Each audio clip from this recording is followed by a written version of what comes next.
This is a rather short chapter, or really not so much a short chapter as it is a fairly short to the point video for chapter 5 of Lamont's The Mating Game.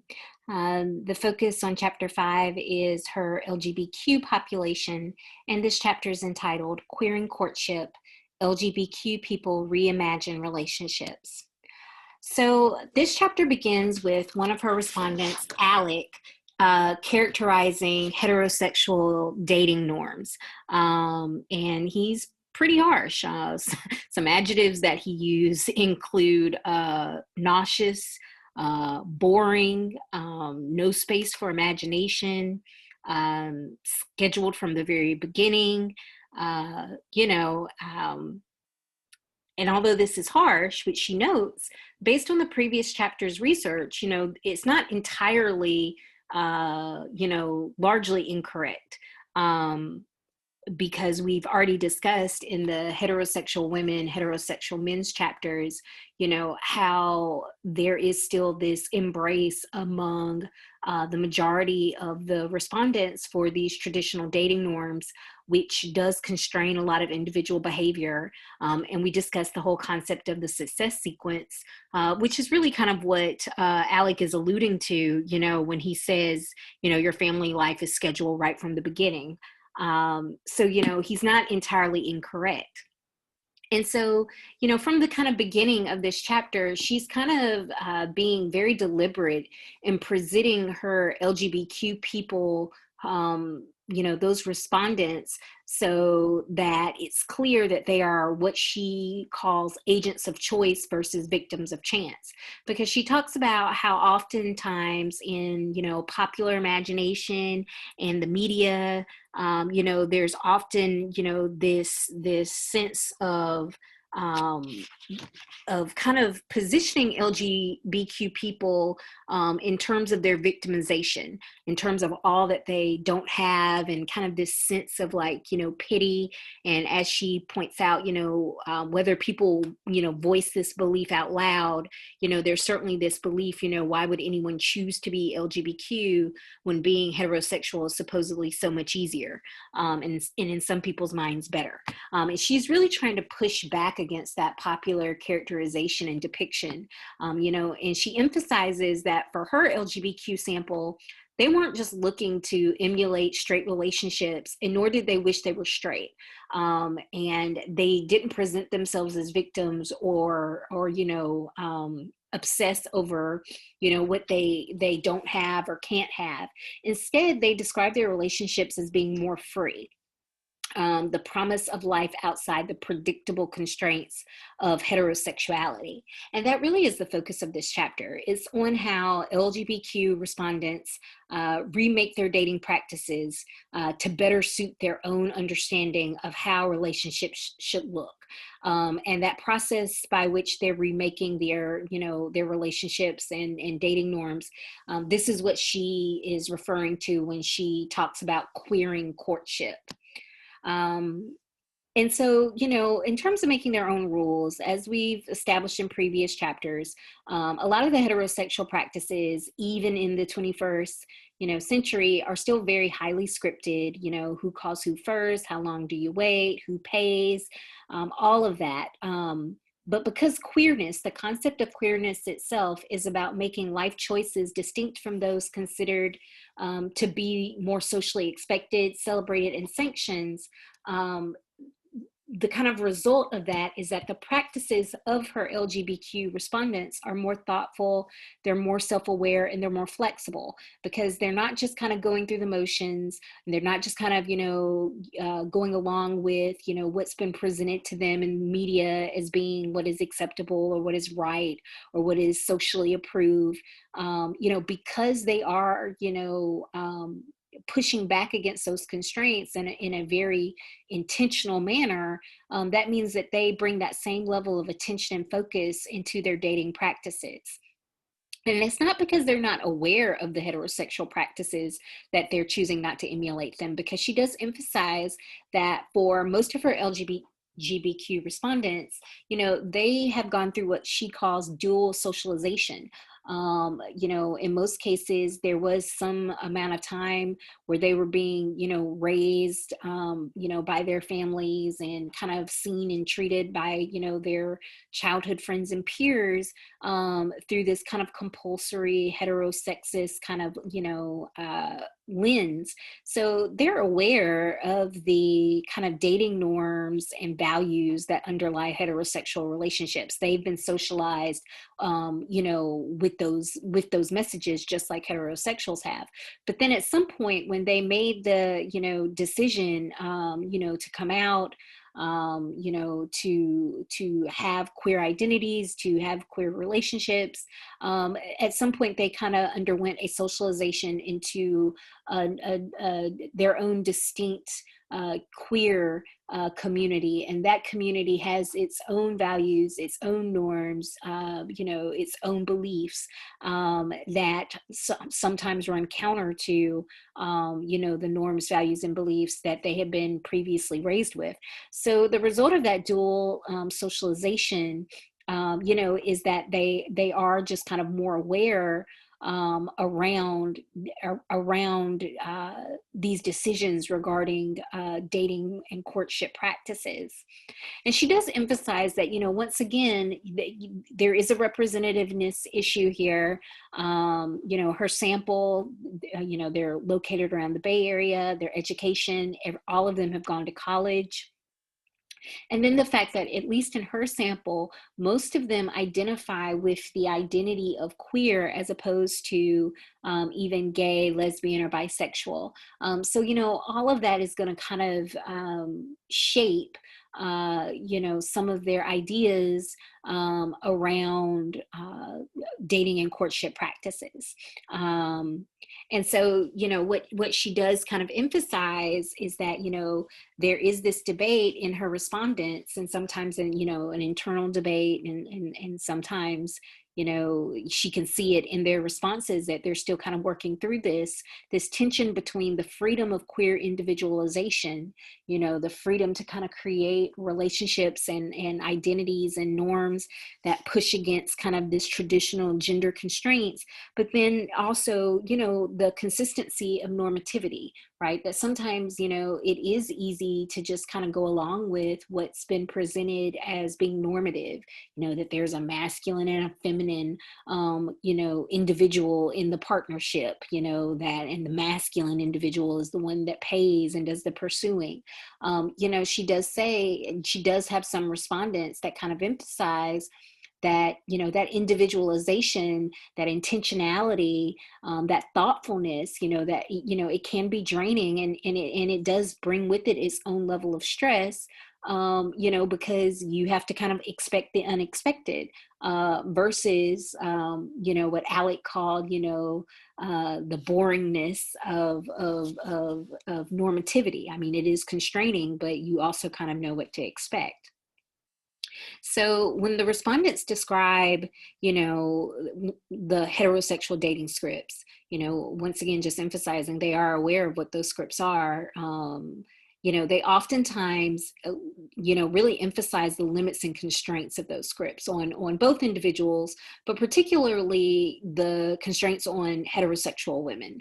Right, that concern around the sexual double standard, the belief that if you are the pursuer, if you're the aggressor, that you might be rejected, and that's a form of sanction for you basically engaging in a gender transgression. Concerns about being, initiating sex and falling on the wrong side of that Madonna whore dichotomy. So, they're really concerned about, how when people uphold those heterosexual dating scripts, how it's particularly constraining for women, and in how it contributes to gender inequality. And so therefore, in queer spaces, she talks about how they've given rise to queer normativity. So instead of heteronormativity, where what is normalized in practices and belief systems is heterosexuality, and this gender binary, binary. In queer spaces, the queer normativity is premised on alternative respectability. The idea that individuality is important, freedom is important. Like I've said, that actual kind of discussion and communication about individuals kind of goals and what they want out of a relationship takes precedence over just upholding traditions. Everything is just a lot more purposeful, and and a lot more focused on the idea that you do not necessarily want to be contributing to larger inequalities and oppressive systems.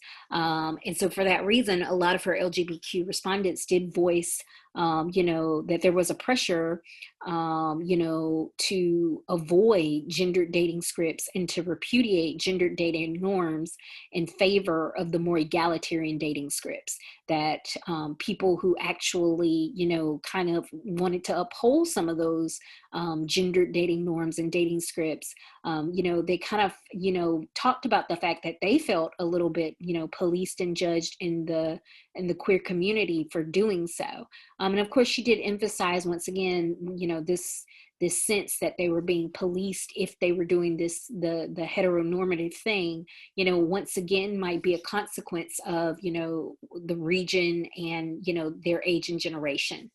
Because they said that, in other areas besides the more progressive Bay, and even with older generations within the Bay, there might be more of an acceptance of,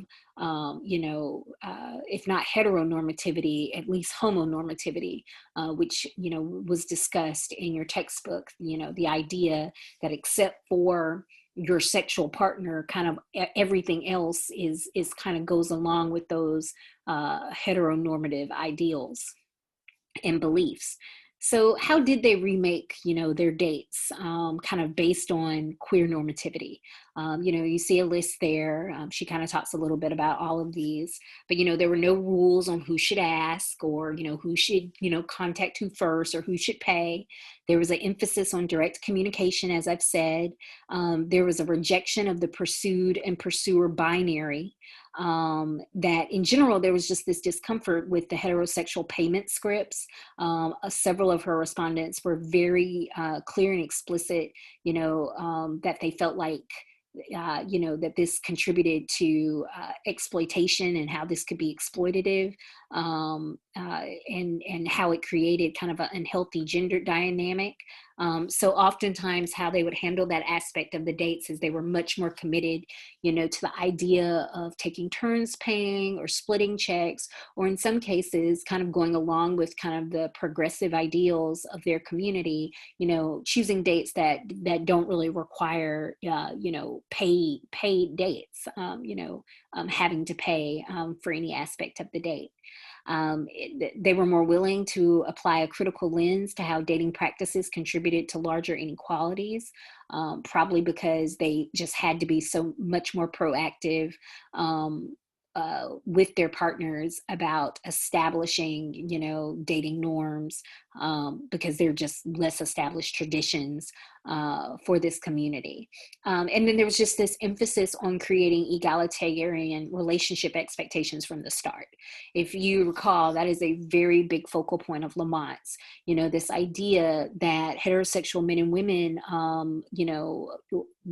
in her sample, say they want egalitarian love and want an egalitarian marriage. But, in the words of my mother, they're not starting how they want to end. They are doing this very kind of traditional, in a lot of ways, dating and courtship process, hoping that it's going to wind up with this egalitarian relationship. And her Lamont's LGBTQ population just seems a lot more aware and intentional that if they want an egalitarian relationship, then they need to have much more egalitarian and equal, processes at the beginning. Now, where some of this equality falls apart is when she starts discussing, picking partners, because she notes that, when a race and how race comes up for her respondents who are, they're largely progressive individuals, and they're in a progressive city. So you would expect them to be more racially or socially aware than, respondents that are less educated, respondents in a different part of the country, respondents who are even older. But surprisingly, what she found is that, it hardly came up, if at all, except when white respondents, whether part of the heterosexual or the LGBTQ population, talked about partner choice. And then it really kind of only came up in terms of just like preference. But she noted that race was a much more important topic for her LGBTQ people of color respondents in particular, even more so than her heterosexual people of color respondents. They explicitly talked about their kind of increased comfort if they're a person of color, of dating other people of color. And then they talked about their concerns about, their partnerships or their desire for non-people of color, and how that can be kind of fraught, with tension and problems. And she mentions how for some of her white respondents, loving a person of color was seen as almost a potentially radical act. And if that kind of stuck out to you, I just thought that this would be a good place to remind you of how that overlaps with concepts that come up in your textbook, chapter 10, where they discuss that hierarchy of sexual desirability, right? The fact that, beauty myth is socially constructed. And in our society where we have racial inequalities, unsurprisingly, that does mean that the standards of attraction privilege certain racial ethnic groups over others. And I gave you some of those OkCupid data results on the slides for that textbook chapter, but here are the ones for gays and lesbians. And once again, it's looking at response rate to messages, and you can kind of just see that there are definitely, it does seem to be racialized, where some races are more or less likely to respond to other races to their messages. Whether or not this is a form of sexual racism, which is a term that Lamont kind of throws out but doesn't delve too deeply into, I think an argument could be made. Either for or against, that idea. But regardless of where you stand on that term, sexual racism, is just worth noting that, her observation that her respondents were aware of these trends, but for the most part, they were unwilling to really challenge it. The only people willing to challenge racial inequalities was limited to people of color. And this was despite the fact that for most of her respondents, they did indicate that it was desirable or it was significant to them that the people that they date be socially aware. But somehow this social awareness did not necessarily always extend to their own partner preference and dating habits. Another concept that comes up in this book when she's talking about picking partners is the queer aesthetic. And so this kind of relates to our previous discussion in chapter 5, where they discuss like gender strategies related to sexual orientation. And so, that queer aesthetic is that whole idea of crafting your appearance in such a way that you are marking yourself as being queer and thus attracting people interested in dating a person with that identity. And she discusses, for these respondents, what their motivation is for developing this, about how it kind of shapes it shapes the courtship process in the sense of, by making it clear, who they are in terms of their identity and who they would be interested in dating. But then, of course, because this can be very subtle, and these types of cues can be easily misread and misinterpreted, several of our respondents also just talked about, the pressures of, what happens when you do not uphold, I guess is the word we want to say, you do not uphold the queer aesthetic, you do not embody it sufficiently enough. She did talk about, like, in terms of partner preference, to what extent are people kind of willing to change their aesthetic, based on kind of their partner's preference or their partner's feedback. Um, and so, and some people did mention that they are willing to kind of subtly shift, their appearance to kind of align with, their partner's preference or their partner's desire. Which, might be kind of surprising, because, it had seemed up until this point of the chapter that so much of the discussion of the queer community is about, being this individual and having freedom. So this idea that they are still feeling like, even though it's a different set of constraints, that it's not like this community is constraint free. I just found that pretty interesting, right? That the idea that appearance norms are policed by, some LGBTQ people. And then there was also concerns about fetishization, particularly around body type, right? When you start talking about bears and twinks, and this also goes along with race, people being concerned about, are people really interested in me as an individual, or is there like this fetishization going on about, the color of my skin or my body build?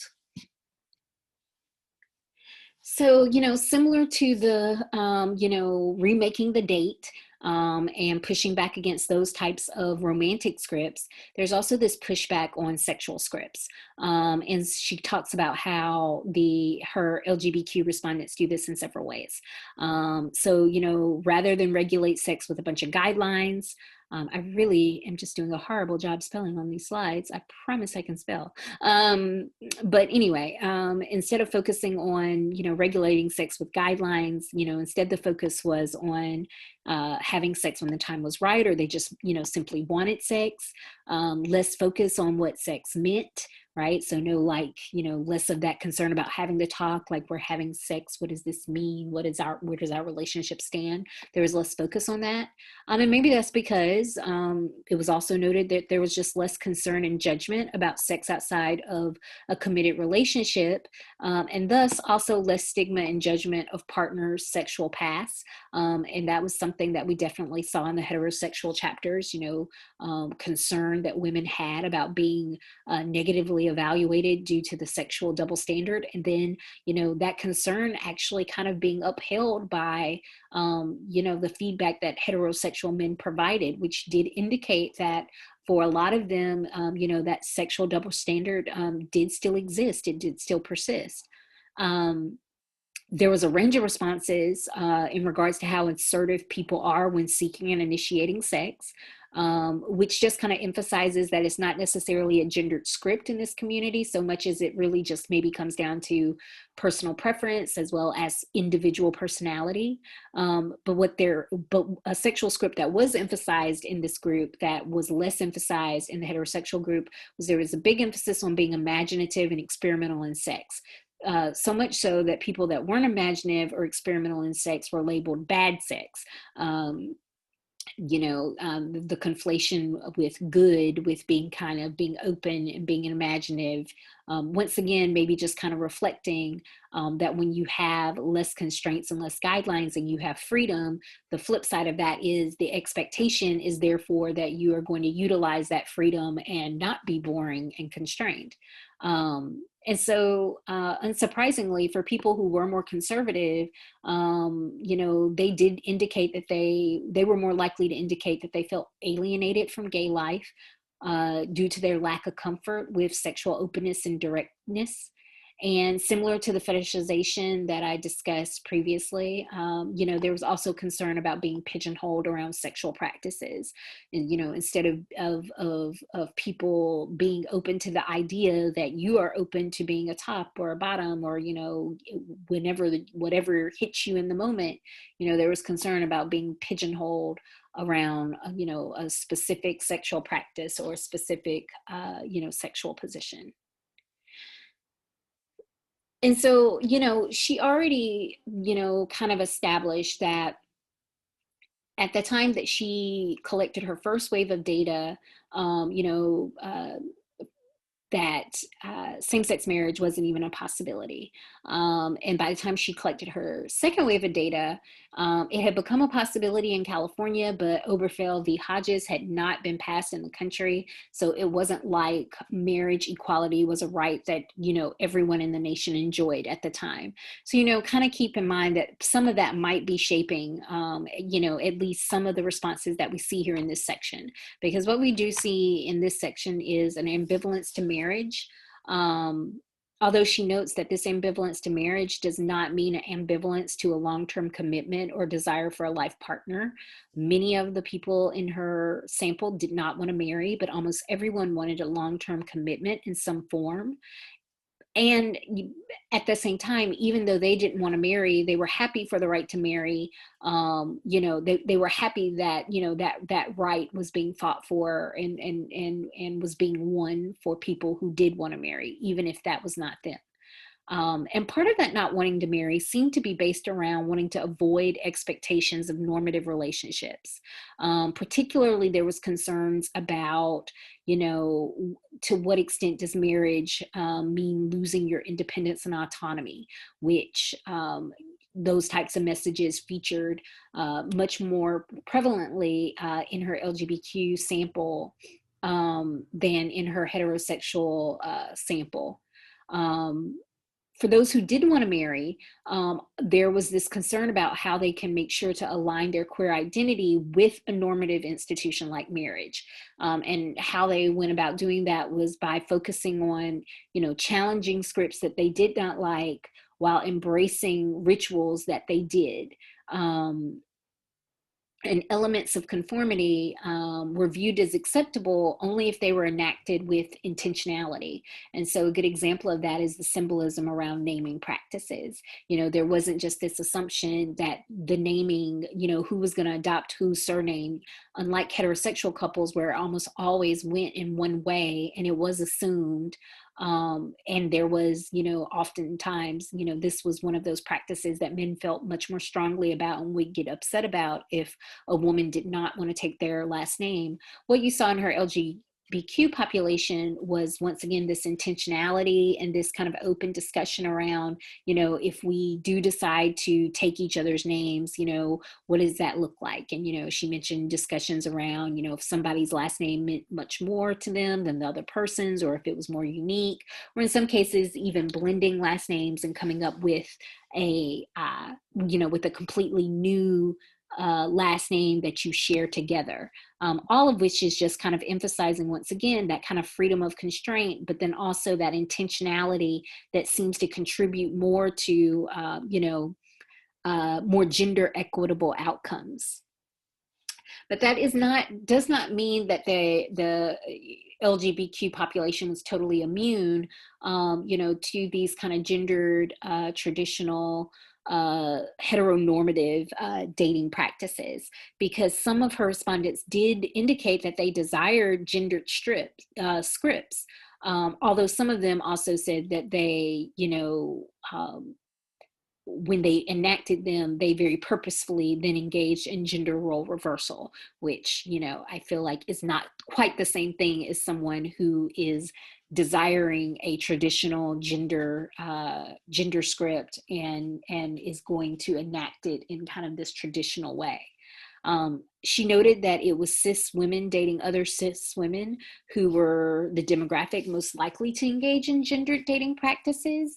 And maybe once again, just think about some of the discussions that we had around the chapter on heterosexual women, how that socialization, the much more focused and targeted socialization of women when it comes to, the rom-coms and the dating books and the advice from parents and the messages in everything from music to commercials, and how it starts so early in life. Think about the Disney princess movies. Maybe it's not surprising that it's that demographic that's most likely to somewhere in their heart of hearts still have this desire for, these heteronormative practices, even when they have a queer identity or in a queer relationship.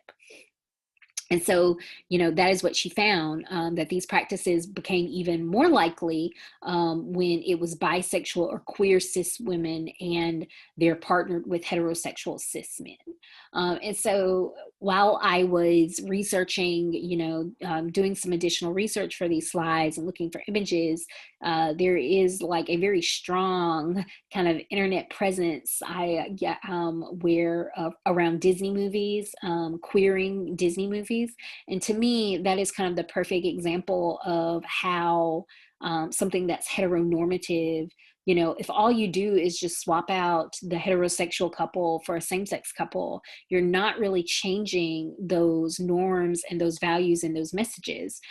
So yeah, representation is key, but that's also the type of thing that I think her Lamont's LGBTQ respondents would kind of push back on, right? Because in this case, it's not like they're really challenging those norms and messages. It's just those norms and messages are being repackaged in a same-sex package. So she ends her chapter by just emphasizing that the more common reaction to the emergence of gender inequality in romantic relationships for these respondents was to make an intentional effort to change. And once again, it's just that word intentionality. By engaging with relationship practices with greater attention and awareness of the potential inequalities, because they were so intentional and deliberate in engaging with those issues, the result was they had more equal courtships. And she does end the chapter by warning readers to not see this as individual responses, but once again, that, this is still, social, this is still sociological. It's not that, individuals are tearing apart these norms and values. It's the idea that these queer communal norms are supplanting the dominant heteronormative ones, which means that, once again, who her sample is and where they're located is key. Because if it was an individual that was part of the LGBTQ population, but someone who is in an area where there is not a strong queer community and did not experience that dual socialization, once again, what we would see is more aligned with that homonormativity, where it's pretty much heteronormativity just repackaged in, a same-sex / queer relationship. So as promised, yeah, a pretty straightforward video for chapter 5. My apologies for all the misspellings. I clearly did a bad job of editing this, but hopefully I got my point across anyway.